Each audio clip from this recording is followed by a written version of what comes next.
Kemarin telah kita bahas hadis ke-28 dan belum selesai. Baik, pada hadis tersebut setelah Nabi SAW mewasiatkan kepada para sahabat dengan dua wasiat yang sangat agung, yang di dalamnya terdapat kunci kebahagiaan akhirat, yaitu takwa, dan dunia, yaitu dengan taat kepada pemimpin. Lalu Nabi SAW menghabarkan, dan ini menunjukkan tentang kenabian Nabi Muhammad SAW, tanda dari tanda-tanda kenabian Nabi Muhammad SAW, di mana Nabi menghabarkan sesuatu yang belum terjadi, tetapi telah terjadi apa yang telah beliau kabarkan. Beliau mengatakan, fa innahu may ya'is minkum, seorang yang hidup di antara kalian, yakni setelah Nabi Muhammad SAW, fasayarah tilafan katsira, dia akan melihat perselisihan yang banyak. Jadi kata Nabi, seorang yang hidup setelah saya meninggal dunia akan menjumpai perselisihan yang banyak. Wa sadaqan nabiyyu alaihi salatu wassalam, telah benar Nabi Muhammad SAW apa yang telah beliau kabarkan ini. Karena apa yang beliau kabarkan ini terbukti, dan hal itu tidak aneh. Karena Nabi SAW tidaklah mengucapkan suatu ucapan dari hawa nafsunya, tetapi dari wahyu Rabbul Alamin.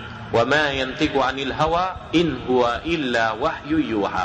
Oleh karenanya, sejarah telah menjadi saksi setelah ditinggal oleh Nabi SAW begitu banyak perselisihan, baik perselisihan dalam akidah, perselisihan dalam fikih, perselisihan dalam manhaj, perselisihan dalam ibadah, dan lain-lainnya banyak sekali. Ya, fasayarah ikhtilafan katsiran. Benar. Setelah ditinggal Nabi SAW banyak kemurtatan pada zamannya Abu Bakar As-Siddiq. Kemudian lebih parah lagi pada zaman Utsman bin Affan, di mana muncul beberapa Khawarij, ya, yang berusaha untuk membunuh beliau, dan akhirnya mereka pun bunuh sahabat Utsman radhiyallahu anhu. Lebih parah lagi pada zaman Ali bin Abi Thalib, ya, bermunculan para Khawarij yang memberontak kepada Ali bin Abi Thalib, dan seterusnya dan seterusnya. Bermunculan firqah-firqah, ya, kelompok-kelompok yang semuanya mengaku benar, ya, ikhtilafan katsiran. Ini di dalam masalah aqid. Ada yang pada zaman sahabat itu, ya, Abdullah bin Umar masih hidup, sudah tahu sudah muncul Qadariyah, Ma'bad al-Juhani, yang mengingkari takdir, mengingkari iman terhadap takdir.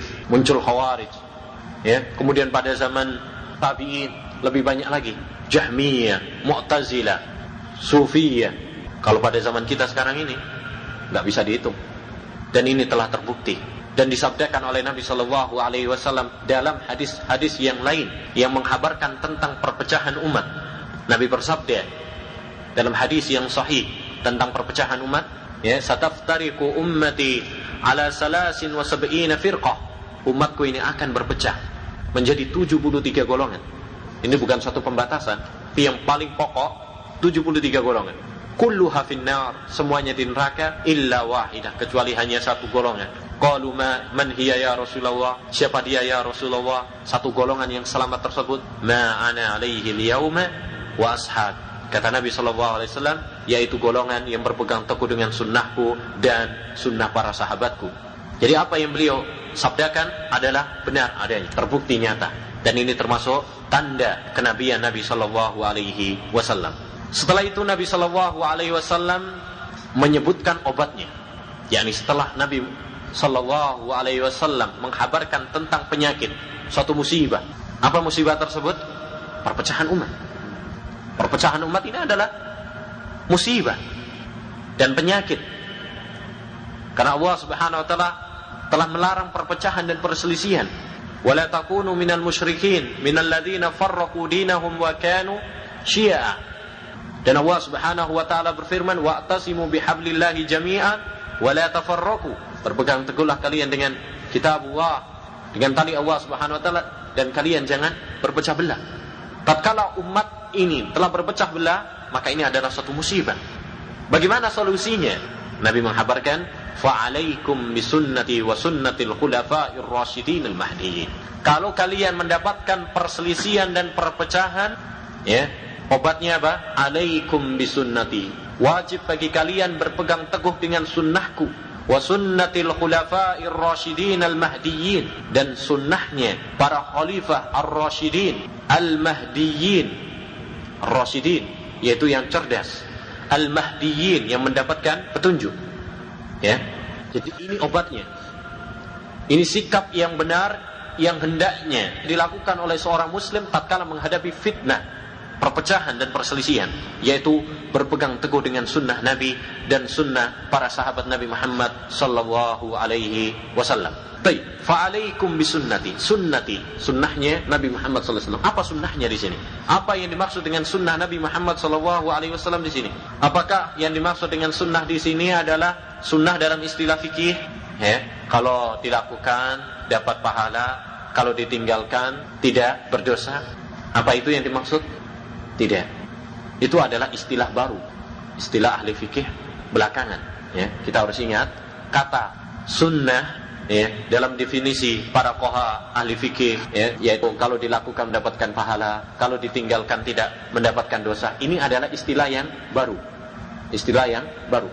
Adapun definisi sunnah dalam hadis-hadis Nabi sallallahu alaihi wasallam dan makna para ulama terdahulu, maksud mereka adalah yakni sunnah adalah apa yang dikatakan oleh Nabi sallallahu alaihi wasallam dan dilakukan oleh Nabi Muhammad sallallahu alaihi wasallam, baik berupa ibadah, akhlak maupun akidah dan seterusnya, itulah sunnah. Jadi sunnah Nabi Muhammad sallallahu alaihi wasallam maksudnya adalah apa yang dilakukan oleh Nabi sallallahu alaihi wasallam, kehidupan Nabi sallallahu alaihi wasallam dalam menjalankan agama Allah Subhanahu wa taala. Wa sunnatil khulafa'ir rasyidin al-mahdiyyin, dan sunnah para khalifah ar-rasyidin al-mahdiyyin, yaitu pemahaman para sahabat Nabi sallallahu alaihi wasallam. Jadi Nabi sallallahu alaihi wasallam menggandengkan antara sunnahnya dengan sunnah para khalifah ar-rasyidin, dengan sunnah para sahabat Nabi alaihi salatu wassalam. Dan ini sesuai dengan hadis tadi, perpecahan umat,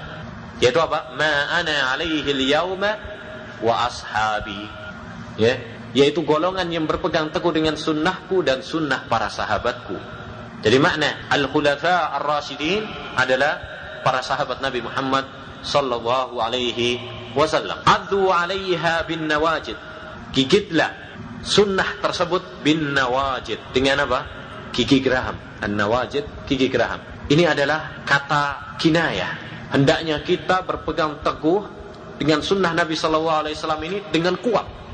Karena kalau kita menggigit sesuatu dengan gigi geraham, ini kuat, ya kan? Menggigit sesuatu kalau dengan gigi geraham, yaitu gigi yang paling sini ini, kuat.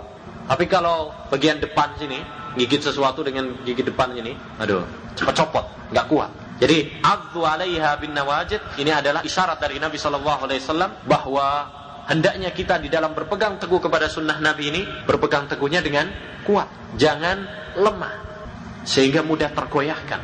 Nah, baik, di sini ada satu hal yang perlu diperhatikan. Nabi sallallahu alaihi wasallam mengatakan setelah menyebutkan hendaknya kalian berpegang teguh dengan sunnahku, kemudian dan sunnah para sahabat, berarti ada berapa sunnah? Dua sunnah. Sunnahku, yakni sunnah Nabi, kemudian sunnah para khalifah ar-rasyidin.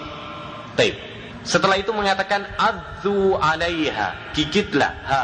Kalau saya tanya alaiha, ha itu dhamir mufrad atau musanna? Mufrad itu satu. Kalau musanna berapa? Dua. Mufrad atau musanna? Mufrad. Kalau musanna bagaimana? Alaihima. Baik, ada satu permasalahan kan? Nabi SAW tadi menyebutkan ada berapa sunnah? Dua sunnah, sunnahku dan sunnah sahabat. Lalu mengatakan adzu 'alaiha, tidak mengatakan adzu 'alaihima. Padahal kalau secara bahasa hendaknya 'alaihima. Kenapa? Karena kembali kepada sunnahku dan sunnah sahabat. Tetapi ya ikhwani, ini adalah rahasia kenabian Nabi sallallahu alaihi wasallam. Adzu 'alaiha dengan dhamir mufrad, bukan dengan dhamir musanna.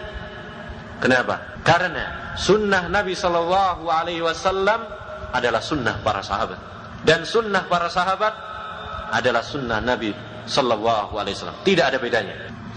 Karena para sahabat Nabi sallallahu alaihi wasallam tidaklah mereka melakukan kecuali dari petunjuk Nabi Muhammad sallallahu alaihi wasallam. Dan Nabi sallallahu alaihi wasallam telah memuji para sahabat Nabi sallallahu alaihi wasallam dan memerintahkan kepada kita untuk berpegang teguh dengan petunjuk para sahabat. Jadi yang dimaksud dengan wasunnatil khulafa'ir rasyidin di sini adalah pemahaman para sahabat, bukan sesuatu yang baru. Nabi sallallahu alaihi wasallam punya sunnah sendiri, kemudian para sahabat punya sunnah sendiri yang berbeda dengan sunnah Nabi Muhammad SAW. Tidak, ya, sunnah mereka satu. Karena para sahabat, ya, mereka mengikuti Nabi Muhammad SAW dan tidak membuat tata cara perkara-perkara yang baru alias bid'ah di dalam agama. Nah ini.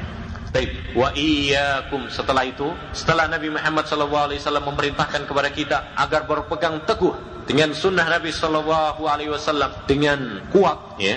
Lalu Nabi SAW, ya, memperingatkan kepada kita dari lawannya sunnah, yaitu bid'ah. Nabi mengatakan wa iyyakum wa muhdatsatil umur fa inna kulla bid'atin dhalalah. Waspadalah kalian semuanya dari perkara-perkara yang baru.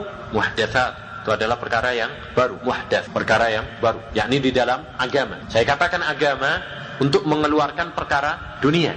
Karena kalau perkara dunia, dia tidak masuk di dalam bid'ah yang dicela oleh Nabi Muhammad SAW. Ya, misalkan sepeda motor, listrik, dan sebagainya. Dulu nggak ada pada zaman Nabi SAW. Jawal, ya, apa jawal? HP, kemudian tape. Ini dulu nggak ada. Tapi apakah ini dicela? Tidak, karena ini bukan masalah agama, bukan masalah ibadah, tetapi masalah dunia. Yang dicela adalah membuat tata cara di dalam ibadah, dalam agama. Dan itu salah kalau orang kemudian mengatakan dikit-dikit bid'ah. Kalau gitu berarti apa? Ya, pakai aja itu apa? Unta pada zaman Nabi SAW. Nggak usah pakai mobil, nggak usah pakai komputer dan sebagainya. Ya, orang yang mengatakan seperti ini tidak paham makna bid'ah. Nah, fa inna kulla bid'atin dhalalah. Karena semua bid'ah itu adalah sesat. Ya, semua bid'ah adalah sesat. Baik. Khawani, dari hadis ini dapat kita ambil beberapa faedah. Yang pertama adalah semangat Nabi SAW di dalam memberikan nasihat kepada para sahabat. Diambil dari kata wa'adhana Rasulullah SAW mau'idatan. Semangat Nabi SAW dalam memberikan nasihat pada para sahabatnya. Dan hal ini tidak aneh. Allah Subhanahu wa taala berfirman, laqad ja'akum rasulun min anfusikum azizun 'alaihi ma anittum harisun 'alaikum bil mu'minina raufur rahim. Itu sifat Nabi SAW, yaitu harisun alaikum. Dia bersemangat untuk memberikan hidayah kepada kalian. Bil mu'minina raufur rahim. Dan dia sangat kasih kepada orang-orang yang beriman. Nah, oleh karena itu Nabi SAW telah menjelaskan semua permasalahan agama ini. Tidak meninggalkan satu permasalahan pun kecuali Nabi jelaskan. Nabi bersabda, taraktukum ala bayda nakiyah lailuha kanahariha la yazihu anha illa halik. Saya tinggalkan kalian di atas putih yang jernih, ini jelas, ya. Lailuha kanahariha, malamnya seperti siangnya. La yazihu anha illa halik, tidak ada yang menyimpang darinya kecuali orang yang binasa. Jadi Nabi SAW telah menjelaskan semua permasalahan agama. Dan perlu diketahui bahwasanya nasihat Nabi SAW terbagi menjadi dua. Ada nasihat yang rutin, seperti misalkan apa? Khutbah Jumat. Kemudian Idul Fitri, Idul Adha. Ini adalah khutbah-khutbah yang rutin. Dan ada khutbah Nabi SAW itu bersifat arid, tarik. Apa artinya? Dadakan.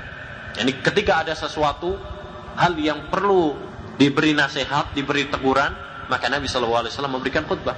Misalkan tatkala sampai kabar kepada Nabi SAW bahwa ada 3 sahabatnya, ya, yang bernadar, yang satu mau sholat malam terus tidak mau tidur, yang satu akan puasa terus tidak mau berbuka, yang satu lagi akan bujang terus tidak mau menikah. Setelah sampai kabar itu kepada Nabi SAW berkhutbah. Demikian juga dalam banyak keadaan Nabi SAW setelah sampai sesuatu kepada beliau, maka Nabi SAW berkhutbah untuk menegur para sahabatnya. Baik. Ini faedah yang pertama, yaitu apa? Semangat Nabi SAW di dalam memberikan mau'idah, di dalam memberikan nasihat kepada para sahabatnya. Kemudian faedah yang kedua adalah anjuran, ya, anjuran untuk memberikan nasihat yang sangat membekas pada pendengar. Karena wa'adhana Rasulullah mau'idatan wajilat minhal qulub wa darafat minhal uyun. Nasihat Nabi SAW begitu membekas dalam hati para sahabat Nabi SAW. Oleh karena itu di sini anjuran kepada para khatib, para dai, para ustaz, ya, agar mereka di dalam menyampaikan nasihat hendaknya nasihat yang betul-betul baligh, membekas kepada para pendengarnya. Baik, kalau ada yang bertanya bagaimana sih nasihat yang membekas itu? Apakah ada sifat-sifatnya? Ya, ada beberapa sifat agar nasihat ini begitu membekas. Yang pertama, dan itu yang paling penting, adalah ikhlas. Ya, ikhlas. Yakni seorang yang memberikan nasihat itu betul-betul apa? Ikhlas karena Allah Subhanahu wa taala. Dia tidak menginginkan perkara dunia di dalam nasihatnya. Ya, dia tidak menginginkan sanjungan dan pujian. Yang dia inginkan hanya liwajhillahi tabaraka wa ta'ala, wajah Allah Subhanahu wa ta'ala saja. Ya, kalau orang ikhlas sama orang yang tidak ikhlas, ya, nanti pengaruhnya berbeda. Ya, pengaruhnya sangat berbeda. Itu yang pertama. Yang kedua, yaitu dia memilih ayat-ayat dan hadis-hadis Nabi Muhammad SAW yang sesuai dengan keadaan yang dibutuhkan oleh pendengar. Ini penting juga. Jadi hendaknya para khatib, para dai membahas satu pembahasan yang betul-betul dibutuhkan oleh para pendengar. Misalkan, kalau kita menjelang pas bulan Ramadan, bahas tentang masalah apa? Ramadan. Karena orang membutuhkan. Ya, di saat manusia, misalkan banyak di antara mereka yang terjerumus ke dalam riba, bahas masalah-masalah tentang jual beli yang halal, ya, dan haramnya riba. Ini masalah-masalah yang betul-betul aktual, yang betul-betul dibutuhkan oleh umat. Jangan seperti kebanyakan para khatib sekarang ini membahas satu pembahasan yang tidak ada keterkaitannya dengan umat. Ya, bahas masalah-masalah misalkan politik, ya, bahas masalah-masalah perekonomian, ya, utangnya negara sekian dan sekian. Apa faedahnya? Ya, tidak berfaedah kecuali malah memanasi hati mereka, dengki kepada para pemimpin. Nah, yang ketiga, ya, satu sifat mau'idhah hasanah juga, yaitu apa? Hendaknya dia betul-betul menguasai materi yang dia kemukakan, materi yang dia sampaikan.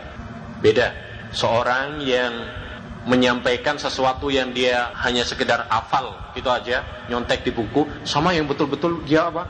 Menguasai. Oleh karena itu, seorang, ya, tatkala dia menyampaikan suatu pembahasan, betul-betul usahakan dia menguasai materi yang disampaikan, ya, betul-betul menghayati, meresapi, ya, pembahasan yang dia sampaikan kepada umat. Baik. Kemudian sifat yang keempat, hendaknya tidak terlalu sering di dalam nasihat, ya, tidak terlalu sering, hanya dikit-dikit nasihat. Misalkan kalau seperti masyarakat kita, misalkan setiap hari dikasih kajian, wah, bosan, ya kan? Ya, kecuali kalau bagi para penuntut ilmu yang haus kepada ilmu, ini lain lagi urusannya. Tapi misalkan kepada masyarakat, ya, yang mereka rata-rata adalah sibuk dengan dunia, nggak sabar di dalam menuntut ilmu. Orang dengerin ceramah kultum 5 menit aja, untung sabar mau duduk, ya. Apalagi yang satu jam misalkan, pantatnya terasa panas. Itu jangan kira loh, ya, duduk sabar di dalam mendengarkan pengajian, ini butuh kesabaran. Enggak sembarangan orang bisa sabar. Nah, jadi tidak terlalu sering. Dan kita betul-betul tahu tentang waktu, ya. Misalkan kalau di satu daerah yang biasanya orang kalau zuhur misalkan, orang masih letih, capek, atau hatta asar juga, ya, asar juga mungkin masih capek, masih pada kerja. Kalau dikasih nasihat, masuk nggak itu kira-kira? Nggak masuk. Jadi betul-betul cari apa? Waktu yang tepat, ya. Dan itu sesuai dengan keadaan masing-masing, ya. Nggak bisa dipukul rata. Ada yang sebagian daerah misalkan tepatnya habis maghrib, karena itu waktu yang tepat. Ada yang tepatnya ba'da subuh. Ada mungkin yang tepatnya setelah zuhur. Pokoknya tergantung kepada apa? Tempat masing-masing. Tidak bisa apa? Dipukul rata, ya. Begitu hendaknya seorang dai apa? Memperhatikan, ya, waktu, kondisi mereka juga. Misalkan habis kerja bakti misalkan, kemudian dikasih ceramah, ini tidak cocok. Mereka masih pada capek semuanya. Begitu, pokoknya al-muhim hendaknya seorang dai memperhatikan masalah apa? Waktu, ya. Nah, kemudian yang terakhir yaitu apa? Masalah penyampaian. Ini juga penting. ya, masalah penyampaian. Nah, ini betul-betul siap di dalam menyampaikan ya. Kemudian mungkin retorikanya bagaimana itu diatur sendiri, bagaimana bisa membekas pada hati pendengar. Baik, selanjutnya faedah yang selanjutnya yaitu apa? Yang sudah kita sebutkan, bersihnya hati para sahabat Nabi Shallallahu Alaihi Wasallam sehingga mereka begitu membekas apabila mendengar nasihat Nabi Shallallahu Alaihi Wasallam. Apa tandanya? Menggetarkan hati mereka dan mencucurkan air mata mereka. Dan ini sekali lagi ya ikhwani, tanda hati yang bersih, tanda hati yang bersih, tanda hati yang suci, tanda hati orang-orang yang beriman. Nah, faedah selanjutnya adalah semangat para sahabat Nabi Shallallahu Alaihi Wasallam di dalam meminta nasihat, di mana tatkala mereka mengetahui Nabi Shallallahu Alaihi Wasallam ya, memberikan nasihat yang sangat mendalam, maka mereka mengatakan fa'ausina ka'annaha mau'idatu muwaddi'in fa'ausina, ya, ka'annaha mau'idatu muwaddi'in fa'ausina. Baik, selanjutnya faedah yang selanjutnya juga adalah wasiat takwa kepada Allah Subhanahu wa taala. Ya, wasiat takwa kepada Allah Subhanahu wa taala. Dan ini penting karena at-taqwa adalah wasiat Allah Subhanahu wa taala dalam Al-Qur'annya dan wasiat Nabi Muhammad sallallahu alaihi wasallam. Dan yang lebih penting daripada itu juga adalah mengamalkannya. Sering ya kita dengar wasiat takwa ini, tetapi yang paling terpenting adalah apa? Pengamalannya. Oleh karena itu Umar bin Abdul Aziz mengatakan, ya, betapa sering kata takwa dijadikan wasiat, tetapi sedikit sekali orang yang mengamalkannya. Dan itu benar. Sekarang hampir semua khotib Jumat mengatakan apa? Ya, saya wasiatkan kepada diri saya dan jemaah semuanya untuk meningkatkan takwa kepada Allah Subhanahu wa taala. Bahkan hampir semua masjid rata-rata namanya apa? Takwa, ya kan? Baju aja ada yang namanya takwa, baju takwa. Bahkan ada aja tahu saja ada tahu takwa. Ya, di mana? Tahu takwa. Nah, tapi yang terpenting adalah apa ya ikhwani? Pengamalannya. Baik, faedah selanjutnya adalah perintah untuk mendengar dan taat kepada para pemimpin, sekalipun ya mereka tidak terpenuhi persyaratan sebagai pemimpin. Sekalipun ya mereka tidak terpenuhi syarat sebagai pemimpin. Diambil dari mana? Wa in ta'ammaru 'alaikum 'abdun. Ya, seorang hamba tidak terpenuhi syarat sebagai pemimpin. Fa innahu may ya'is minkum fasayara ikhtilafan katsiran. Fasayara ikhtilafan katsira. Telah benar apa yang dikabarkan oleh Nabi sallallahu alaihi wasallam. Karena umatnya telah ditinggal oleh Nabi sallallahu alaihi wasallam banyak menjumpai perselisihan dalam akidah, dalam agama, dalam ibadah dan selainnya. Kemudian faedah yang selanjutnya juga, hendaknya bagi seorang dai apabila mereka menyampaikan satu problem, hendaknya memberikan apa? Solusinya, obatnya. Diambil dari mana? Fa'alaikum bisunnati. Mana penyakitnya? Ikhtilafan katsira, perselisihan yang banyak. Ini problemnya. Mana obatnya? Fa'alaikum bisunnati. Oleh karena itu, bagi seorang dai, tatkala mereka ada satu problem pada masyarakat, jangan hanya disampaikan apa? Problem saja. Tapi hendaknya bagi dia adalah berusaha untuk bagaimana menunjukkan kepada masyarakat tersebut jalan keluarnya. Misalkan, kalau antum mau melarang ya orang-orang yang kerja di bank riba misalkan, maka sampaikan solusi yang terbaik. Tawakal kepada Allah Subhanahu wa taala bahwasanya di sana ada pekerjaan-pekerjaan yang halal, ya, begitu. Dan ini cara yang diajarkan oleh Al-Qur'an dan hadis Nabi sallallahu alaihi wasallam. Ya. Yakni tatkala kita menyampaikan suatu permasalahan, berikan yaitu apa? Jalan keluarnya. Baik, faedah selanjutnya, wajibnya berpegang teguh kepada sunnah Nabi Muhammad sallallahu alaihi wasallam ketika perpecahan, lebih-lebih ketika perpecahan dan perselisihan. Dan perlu diketahui bahwasanya berpegang teguh dengan sunnah Nabi sallallahu alaihi wasallam memiliki beberapa faedah. Yang pertama, kita menjadikan Nabi sallallahu alaihi wasallam sebagai qudwah, sebagai suri tauladan. Itu faedahnya. Yani tatkala kita berpegang teguh kepada Nabi Muhammad sallallahu alaihi wasallam, siapa yang menjadi panutan kita? Nabi Muhammad SAW. Dan ini penting, masalah qudwah ini adalah penting. Hendaknya kita bangga tatkala kita menjadikan Nabi Muhammad SAW sebagai apa? Panutan kita, suri tauladan kita. Jangan menjadikan panutan itu orang-orang yang tidak layak sebagai panutan. Sebagian kaum muslimin menjadikan orang-orang kafir sebagai panutan. Contoh, mereka mencontoh ya para pemain artis, ya pemain film atau pemain olahraga sebagai panutan di dalam model gaya hidupnya, cara berpakaiannya, gaya berjalannya. Banyak kaum muslimin yang meniru. Siapa yang mereka tiru? Orang-orang kafir. Ya. Oleh karena hendaknya kita bangga tatkala kita menjadikan panutan kita adalah Nabi Muhammad SAW. Nah, kalau mereka saja bangga dengan orang-orang kafir tersebut sebagai panutan mereka yang mereka contoh, maka hendaknya kita lebih bangga tatkala menjadikan Nabi kita Muhammad SAW sebagai apa? Panutan bagi kita. Yang kedua, ya, faedah berpegang teguh kepada sunnah Nabi SAW, yaitu apa? Kita lebih dekat kepada sunnah Nabi SAW dan lebih jauh dari bid'ah. Ingat, apabila seorang itu berpegang teguh kepada sunnah Nabi SAW, maka berarti dia lebih dekat kepada sunnah Nabi dan lebih jauh dari bid'ah. Dan sebaliknya, betapa dia lemah di dalam berpegang teguh kepada sunnah Nabi SAW, maka dia akan lebih dekat kepada bid'ah. Karena seorang itu diberikan fitrah oleh Allah SWT untuk memiliki semangat di dalam ibadah.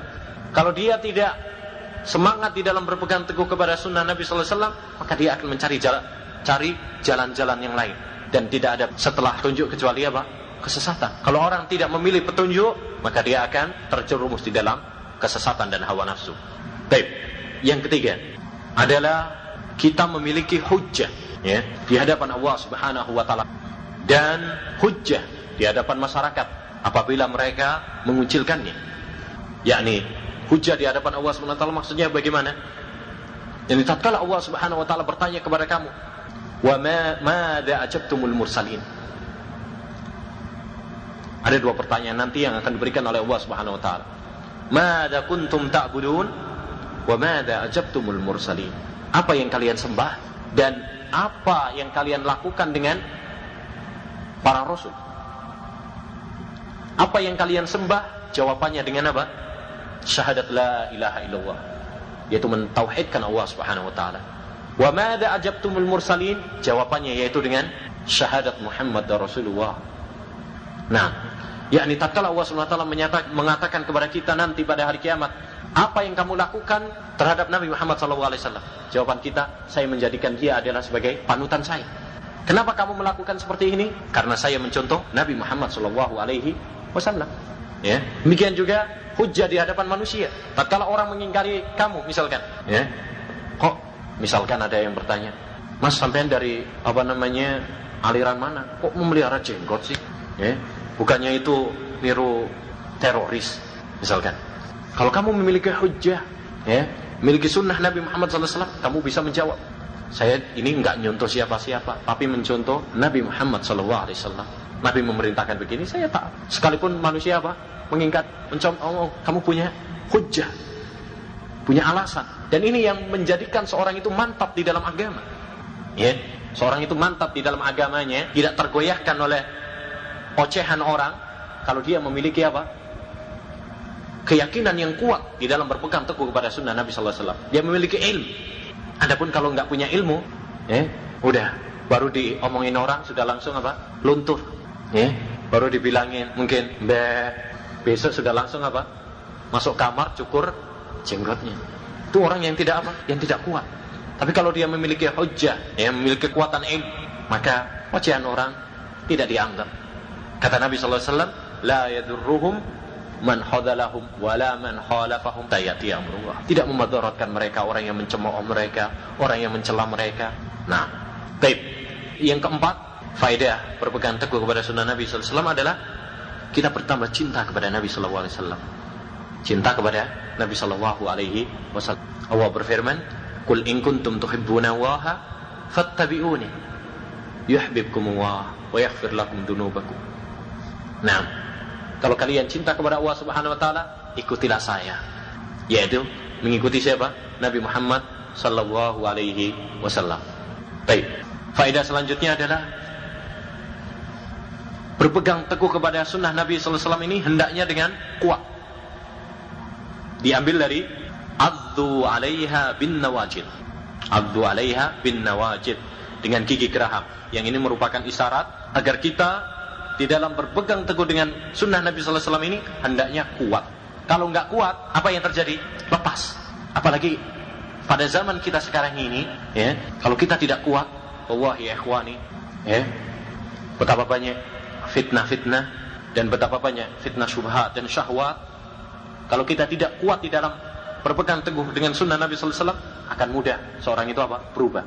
Sungguh benar hadis Nabi sallallahu alaihi wasallam tatkala mengatakan, sayati nasun min ummati al-mutamassiku yauma idzin kal qabidi 'alal jamar. Kata Nabi sallallahu alaihi wasallam, akan ada pada suatu hari di akhir zaman, kata Nabi sallallahu alaihi wasallam, orang yang berpegang teguh dengan sunnahku seperti memegang bara api. Apa maksudnya hadis ini? Maksudnya adalah seorang yang berpegang teguh dengan sunnah Nabi sallallahu alaihi wasallam, dia seperti memegang bara api, yakni berat baginya. Banyak rintangannya, banyak orang yang mencela dia, banyak orang yang mencemooh dia, mengejek dia, ya kan? Berat. Gimana sih memegang bara api? Kan panas. Nah begitu. Ini perlu kekuatan, perlu kesabaran. Oleh karena itu ya ikhwani, saya wasiatkan kepada diri saya dan antum semuanya, ya, hendaknya kita di dalam berpegang kepada agama ini betul-betul apa? Kuat. Ya, betul-betul kuat. Ya, kita mohon kepada Allah Subhanahu wa taala, banyak berdoa kepada Allah Subhanahu wa taala dan selalu menambah ilmu kita, ya. Dan berdoa kepada Allah Subhanahu wa taala agar menetapkan kita di dalam agama ini. Karena hati ini dalam genggaman Allah Subhanahu wa taala. Inna qulubal ibadi baina usbu'in min aswabi'ir rahman yuqallibuha kaifa yasha. Dan Nabi sallallahu alaihi wasallam sering berdoa, ya muqallibal qulub, tsabbit qulubana ala dinik. Kalau itu Nabi sallallahu alaihi wasallam, maka bagaimana dengan kita? Ya. Dan terlebih lagi pada saat kita ini banyak sekali fitnah-fitnah, ya, sehingga seorang yang berpegang teguh dengan sunnah Nabi sallallahu alaihi wasallam asing di masyarakatnya, asing di kampungnya, asing mungkin di rumahnya sendiri, dia asing, ya. Nah, kemudian faedah yang selanjutnya juga adalah hendaknya kita berpegang teguh dengan sunnah para sahabat. Sunnah para sahabat, yakni pemahaman para sahabat Nabi sallallahu alaihi wasallam. Diambil dari fa'alaikum bisunnati wa sunnatil khulafa'ir rasyidin. Baik. Kemudian faedah yang selanjutnya adalah hendaknya kita mengetahui kejelekan juga agar menghindarinya, agar terhindar darinya. Diambil dari wa iyyakum wa muhdatsatil umur. Ini adalah jelek. Perkara bid'ah adalah perkara yang jelek. Dalam hadis Hudzaifah bin Yaman, kanu yas'alun al-khaira wa kuntu as'alu anis syarri makhafata ayyudrikani. Para sahabat Nabi sallallahu alaihi wasallam itu banyak yang bertanya tentang kebaikan, tetapi saya bertanya kepada beliau tentang kejelekan agar tidak menimpa pada diriku. Dan seorang penyair mengatakan, araftu syarra la lisyarri lakin litawakki wa man la ya'rifu syarra minal khairi yaqa fi. Ya, saya mengetahui kejelekan bukan untuk kulakukan, tetapi agar aku terhindar darinya. Barang siapa yang tidak mengetahui kejelekan, maka dia lambat laun akan terjerumus di dalamnya tidak terasa. Oleh karena itu Allah Subhanahu wa taala, ya, menjelaskan kepada kita tauhid, menjelaskan juga lawannya, yaitu apa? Syirik. Ya. Demikian juga Nabi sallallahu alaihi wasallam menjelaskan sunnah, menjelaskan juga lawannya, yaitu apa? Bid'ah. Islam menjelaskan ketaatan, menjelaskan juga kemaksiatan. Kenapa? Karena dengan mengetahui kebal hisna bidziddihi wa bid, ya. Baik. Faedah yang selanjutnya, waspada dari perkara-perkara bid'ah. Waspada dari perkara-perkara bid'ah. Apa bid'ah itu? Bid'ah adalah perkataan, perbuatan, akidah yang tidak ada pada zaman Nabi Muhammad sallallahu alaihi wasallam. Yani dalam masalah agama. Ya, dalam masalah agama. Dan sudah kita bahas pada hadis keberapa? Ke-5. Bagaimana bid'ah, jeleknya bid'ah dan kerusakan-kerusakan bid'ah. Daripada yang masih ingat, apa kerusakan-kerusakan bid'ah? Dampak negatif bid'ah. bahaya-bahaya bid'ah. Yang pertama, sambil murajaah.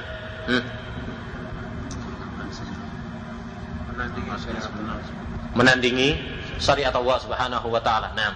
Am lahum syuraka'u syara'u lahum minad dini ma lam ya'lam bihi Allah. Ini Allah Subhanahu wa taala membikin syariat, kemudian orang yang membuat bid'ah ini apa? Membikin syariat juga. Ini membikin tandingan bagi Allah Subhanahu wa taala. Seakan-akan dia tidak merasa cukup dengan syariat yang telah ditentukan oleh Allah Subhanahu wa taala.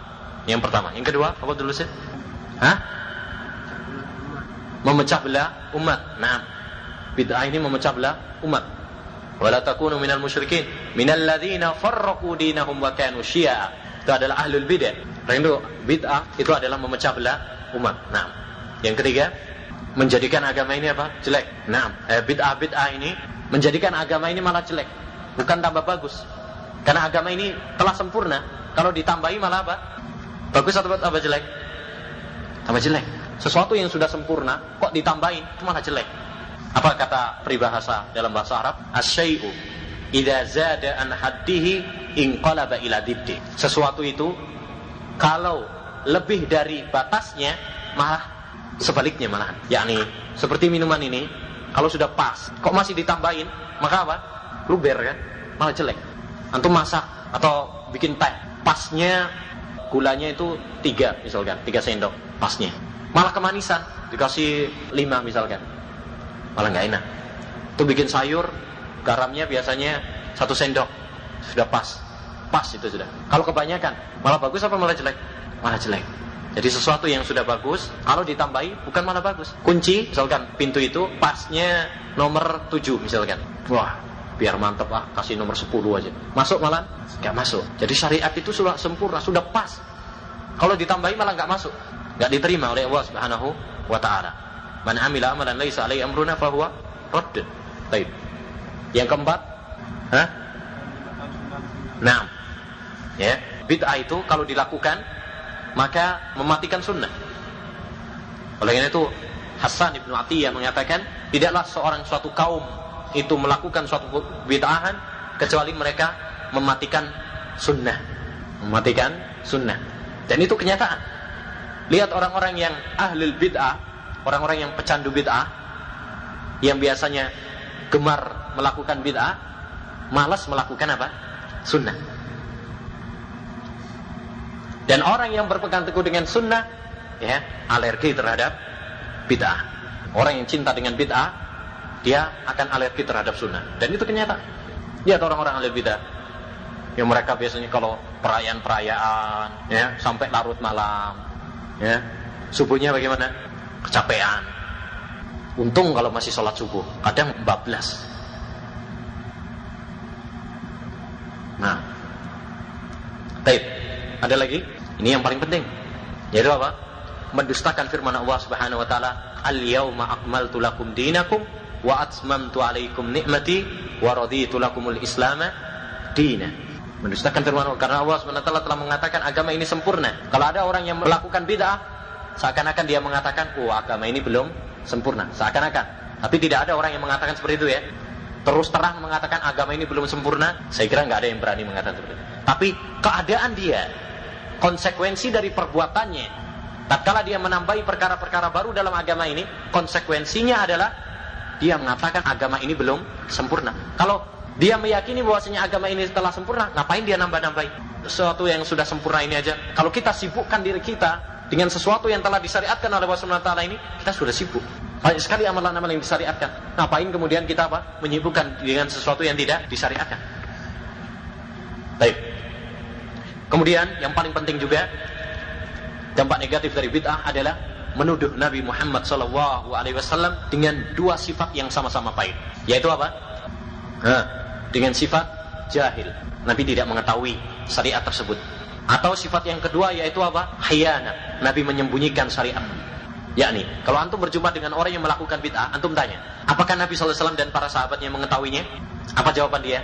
Jawaban dia tidak keluar dari 2. Mungkin dia mengatakan iya, mungkin dia mengatakan tidak, kan gitu ya. Kalau dia mengatakan tidak, yakni Nabi SAW tidak mengetahuinya, berarti dia menuduh Nabi SAW bodoh, tidak mengetahui apa yang dia ketahui. Dan ini adalah tuduhan kepada Nabi SAW. Baik. Kalau dia mengatakan Nabi mengetahui, baik. Kalau dia mengatakan Nabi mengetahui, Maka kita cari apa? Minta kepada dia dalilnya. Mana dalilnya? Kalau dia mengatakan Nabi mengetahuinya, tapi kenapa Nabi SAW tidak melakukannya? Berarti itu adalah konsekuensinya menuduh Nabi SAW menyembunyikan risalah, khianat, tidak menyampaikan. Faham ini ya? Jadi orang yang menuduh bid'ah, orang-orang yang melakukan bid'ah itu pada konsekuensinya menuduh Nabi SAW dengan dua sifat yang sama-sama baik. Imam menuduh Nabi SAW adalah dengan jahil, tidak mengetahui syariat tersebut, dan dia mengetahuinya. Atau menuduh Nabi SAW mengkhianati risalah. Ada sesuatu yang disembunyikan oleh Nabi tidak disampaikan kepada umat, dan ini juga adalah tidak mungkin. Nah, baik, dari hadis ini juga yang terakhir dapat kita ambil faedah bahwa semua bid'ah adalah apa? Sesat. Kullu bid'atin dhalalah, dan kullu adalah termasuk lafaz umum, termasuk lafaz umum. Jadi semua bid'ah. Oleh karena itu berarti tidak ada bid'ah yang namanya bid'ah hasanah. Ya, bid'ah hasanah itu tidak ada di dalam Islam. Kalau ada orang yang mengatakan ada bid'ah hasanah, kita katakan, ya, apa yang antum maksud? Kalau dia mencontohkan bid'ah hasanah seperti yakni adanya buku ini, kita katakan ini adalah bukan satu bid'ah, ya, bukan satu bid'ah. Ini masalah dunia. Ya. Oleh karena itu Imam Malik mengatakan, man ibtada'a bid'atan wa ra'aha hasanah, ya, faqad za'ama anna Muhammadan khana risalah. Barang siapa yang melakukan satu bid'ah dan dia menganggapnya baik, yakni bid'ah hasanah, maka dia menuduh Nabi Muhammad SAW mengkhianati risalah. Dan Ibnu Umar mengatakan, kullu bid'atin dhalalah wa in ra'aha an-nasu hasanah. Semua bid'ah itu adalah sesat sekalipun dianggap baik oleh manusia. Jadi bid'ah semuanya adalah sesat. Adapun orang-orang yang mengatakan ada bid'ah hasanah, maka ini adalah keliru. Ini adalah keliru. Karena kita katakan kullu ini adalah lafaz umum. Barang siapa yang mengatakan ada bid'ah yang baik, berarti dia telah mengkritik Nabi SAW. Karena aslinya adalah umum. Tidak boleh kita mengkhususkan kecuali dengan dalil. Baik, ada satu hadis yang biasa dijadikan oleh orang-orang tentang adanya bid'ah hasanah, yaitu perkataan Umar bin Khattab, ni'matil bid'atu hadhihi. Sebaik-baik bid'ah adalah ini, yaitu apa? Tarawih, ya, salat tarawih secara berjamaah. Mereka mengatakan ini menunjukkan bahwasanya ada bid'ah hasanah. Saya katakan tidak, karena yang dimaksud oleh Umar bin Khattab di sini adalah apa? Bid'ah secara bahasa. Buktinya apa? Tarawih pada asalnya adalah dicontohkan oleh Nabi SAW. Nabi SAW pernah melakukan sholat tarawih secara berjamaah, kemudian ditinggalkan. Kenapa? Karena Nabi Muhammad SAW khawatir kalau nanti kemudian diwajibkan oleh Allah SWT untuk umatnya, lalu ditinggalkan, kemudian dihidupkan pada zaman Umar bin Khattab. Jadi Umar bin Khattab tidak membuat syariat baru, menghidupkan sunnah yang telah mati. Paham ini ya? Karena sholat tarawih secara berjamaah ada contohnya dari Nabi Muhammad SAW, bukan sesuatu yang baru di dalam agama. Faham ini? Nah, dan ada hadis-hadis yang lain yang dijadikan dalil oleh mereka tentang adanya bid'ah hasanah, tetapi semuanya adalah lemah, yakni dari segi hujjah, dari segi dalilnya. Baik. Demikian yang dapat kita sampaikan. Subhanallah.